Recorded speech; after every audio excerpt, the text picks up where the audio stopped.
কিন্তু এই দাবি মেনে নেওয়ার পরেও কারা আজকে সচিবালয় সেনাবাহিনীর উপরে পুলিশের উপরে আক্রমণ করলো? আমি দেখেছি একজন ভদ্রলোককে, এখন এই লোকের আইডেন্টিটি ইতিমধ্যেই আপনারাও প্রচার করেছেন, বাংলাদেশের সব গণমাধ্যমে এসেছে।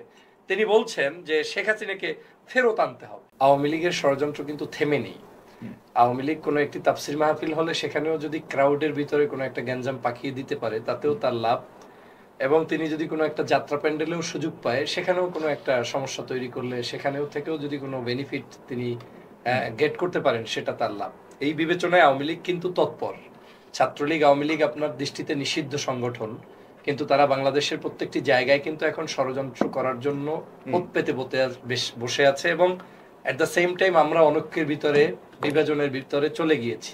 যেমন 5ই আগস্টের পূর্বে যেভাবে বিএনপি, জামাত, হেফাজত, চরমোনাই সবাই মিলে ঐক্যবদ্ধভাবে আমরা হাসিনাকে তাড়িয়েছি, 5 তারিখের পরে কিন্তু আমরা আসলে সেই জায়গাটায় নেই এবং একে অপরের সাথে মারামারিতে লিপ্ত। আপনি গতকালকেও চট্টগ্রামে সম্ভবত শিবির এবং ছাত্র দলের মধ্যেও রাতের মারামারি হয়েছে, এবং সকালে দেখলাম বেশ কিছু লোকজন সেখানে অস্ত্রসহ গ্রেপ্তার হয়েছে। তো একদিকে বাংলাদেশে আপনার মানে বিভাজনের রাজনীতি চলছে, অন্যদিকে আপনার এখানে আমাদের স্যাড নিউজ গেল গতকালকে, যেটা আপনি যেটা বললেন, প্রায় 40-এর মতো মানুষ, শিশুরা এখন পর্যন্ত নিহত হয়েছে। এটা বাংলাদেশের জন্য, জাতির জন্য কোনোদিনই আমরা এটা মেনে নিতে পারি না। আমরা এটা শোকে স্তব্ধ। এটা কোনো দল নাই, মত নাই, রাজনীতি নেই। এবং 20টা প্লেন ক্র্যাশ করলে যে কষ্ট পেতাম তার চাইতে আমি বেশি কষ্ট পেয়েছি শিশু হত্যায়।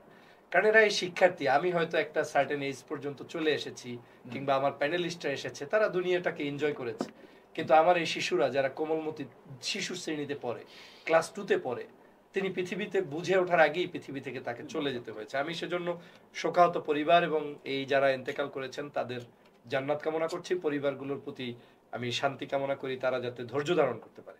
কিন্তু আপনি দেখেন আজকে যেটা হলো সচিবালয়, এটার নাম তো, এটা করে তো আর আপনি এই 40 জন মানুষকে ফেরত আনতে পারবেন না। যারা মৃত্যুবরণ করেছে এটার জন্য সচিবালয়ের ভিতরে বসে থাকা দায়িত্বশীল ব্যক্তিদের মধ্যে কারা অপরাধী, কি কারণে তারা এখানে অপরাধী? আপনার এখানে দাবি আসতে পারে তাদের চিকিৎসার জন্য, দাবি আসতে পারে তাদের, শুনেছি সিঙ্গাপুর থেকে পর্যন্ত চিকিৎসক আনা হবে, দাবি আসতে পারে তাদের যারা ক্ষতিগ্রস্ত হয়েছে পরিবারের পাশে সরকার এবং বিভিন্ন আমাদের যারা আছে তারা কিভাবে এগিয়ে আসতে পারছে, এটা আসতে পারে দাবি। কিংবা শিক্ষার্থীদের ওই জায়গায় যতগুলো দাবি আছে, 6টা দাবি আপনি বললেন, এই দাবিগুলো মেনে নেওয়ার কথা বলা হয়েছে এবং এই দাবিগুলো যুক্তিযুক্ত, দাবিগুলো থাকতেই পারে। আমাদের এয়ারফোর্সের সংস্কার করতে হবে, এটা আমাদের দাবি থাকতে পারে। শিক্ষাঙ্গন গুলোতে মানে নিরাপদে রাখতে হবে, যাতে আমাদের পড়াশোনায় যারা থাকে তারা যাতে এই ধরনের কোনো ধরনের মানে আনএক্সপেক্টেড সিচুয়েশনে পড়তে না হয়, তারপরেও পড়ে যেতে হয় কিন্তু তারপরেও তারা যাতে সেফ থাকতে পারে, সেজন্য তারা সেই দাবি করতেই পারে। শিক্ষার্থীদের সাথে অশুভ আচরণ কোনো বাহিনী থেকে না হোক, সেটা হতেই পারে, শিক্ষকের সাথে না হোক, সেটা হতে পারে। কিন্তু এই দাবি মেনে নেওয়ার পরেও কারা আজকে সচিবালয় সেনাবাহিনীর উপরে পুলিশের উপরে আক্রমণ করলো? আমি দেখেছি একজন ভদ্রলোককে, এখন এই লোকের আইডেন্টিটি ইতিমধ্যেই আপনারাও প্রচার করেছেন, বাংলাদেশের সব গণমাধ্যমে এসেছে। তিনি বলছেন যে শেখ হাসিনাকে ফেরত আনতে হবে। তো শেখ হাসিনাকে ফেরত আনার সাথে বিমান ক্রাশের সম্পর্কটা কোথায়? আওয়ামী লীগের, এই জন্যই আমি আপনাকে বলছি, শেখ হাসিনা বাংলাদেশে যে কোনো ইস্যুতে তারা অ্যাক্টিভ থাকতে চায়। আপনার বিমান ক্রাশ হলেও তারা যাবে, কোনো এক জায়গায় কোনো ধরনের গার্মেন্টস ফ্যাক্টরিতে মানুষ নিজেরা মারামারি করছে, সেটা হলেও সেখানে গিয়ে তারা মানে নাক ঢুকাবে। এই অপকর্মরা কিন্তু তারা চলমান রেখেছে, এবং সে কারণে সেই ছাত্রলীগের ছেলেই এখন আন্দোলনে মাইলস্টোন কলেজের পক্ষে দাঁড়িয়ে কথা বলতে গিয়ে তিনি শেখ হাসিনার একজন কর্মী পরিচয় কিন্তু মুখ ফসকে বলে ফেলেছেন, এবং সেটা প্রমাণ হয়ে গেল। এবং আপনি তদন্ত করলে দেখবেন ওই জায়গায় আন্দোলনরত মিনিমাম আপনি মোর দ্যান 60% পিপল পাবেন যারা হচ্ছে আওয়ামী ষড়যন্ত্রের সাথে সম্পৃক্ত, আর 40 পাবেন উৎসুক জনতা। কেউ থাকে দেখার জন্য, কেউ থাকে ক্যামেরা নিয়ে বসার জন্য, কেউ থাকে যে কোনো কিছু ঘটলেই একজনকে দায় দিয়ে দাও। এই দায় দেওয়ার মানসিকতা থেকে আমাদের বাংলাদেশকে বেরিয়ে আসতে হবে। আমি যে কথাটা বলতে চাই, আপনি কি প্রতিদিনই আন্দোলন করবেন, প্রতিদিনই হাসিনার মতো তাড়াতে থাকবেন? সবাইকেই তাড়াতে থাকবেন। একদিন দেখবেন ভাইকে তাড়াচ্ছেন, বোনকে তাড়াচ্ছেন, বাপকে তাড়াচ্ছেন। মানে এই দেশটা তো এরকম মগের মুল্লুক চলতে পারে না সাগর ভাই। অনেকের ভালো লাগবে না, ভালো না লাগার কিছু আসে যায় না, কিন্তু বাস্তবতা হচ্ছে একটা দেশকে শান্তি রাখতে হলে পলিটিক্যাল টক থাকবে, আমাদের ডিবেট হবে, আমাদের আন্দোলন হবে, আমরা একে অপরের সাথে ক্রস টকিং থাকবে, কিন্তু we can't match the country. আমরা এই দেশটাকে তো এরকম একেবারে ধ্বংসের দ্বার প্রান্তে নিয়ে যেতে পারি না। এখানে আমাদেরও কিছু অভিভাবক সুলভ আচরণ করতে হবে। অনলাইন মিডিয়া টক শো আলোচনায় যদি আপনারা দেশকে শান্তির পক্ষে না আনেন, ফর এক্সাম্পল এক্সাম এই যে স্টুডেন্টদের এক্সামটা, আমিও বিশ্বাস করি আজকে না হলেই ভালো হতো, রাইট? কিন্তু আপনি অ্যাকর্ডিং টু ইন্টারন্যাশনাল অন্য কান্ট্রির দিক বিবেচনা করে দেখবেন যে একই দিনে তাদের ক্র্যাশ হলেও রাষ্ট্রের সকল যন্ত্র বন্ধ হয়ে যায় না, কিছু না কিছু কাজ চলে।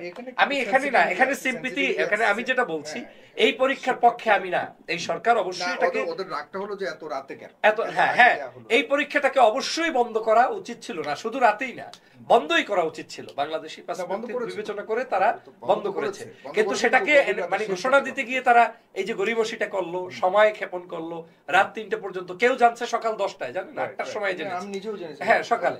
তো এই যে হীন মানে আপনাকে কি বলে সমন্বয়হীনতা, এইটার কারণেই কিন্তু সরকারের এই জায়গাটা দায় রয়েছে। এবং সরকার এই কাজটা করতে গিয়ে, সরকার যদি বারবার এরকম ভুল করে যে কোনো ইস্যুতে, ছোট হোক বড় হোক, যা হওয়ার তা ইনস্ট্যান্ট আপনাকে করতে হবে, বুদ্ধিজীবী নিয়ে বসতে হবে যে আসলে কি পিকচারটা কোথায় দাঁড়াচ্ছে আমার দেশের। আপনি সেই সুযোগটা দিয়েছেন, এজন্য সরকারকে আরো সচেতন হবে, তবে দেশবাসীকেও সচেতন হতে হবে।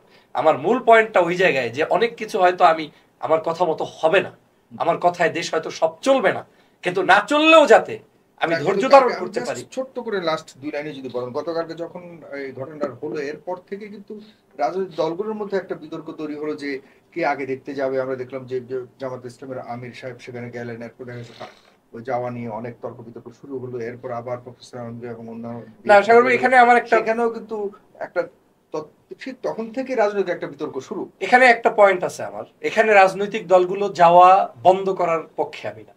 রাজনৈতিক দলগুলো যাওয়ার মধ্যে কোনো দোষের কিছু নেই।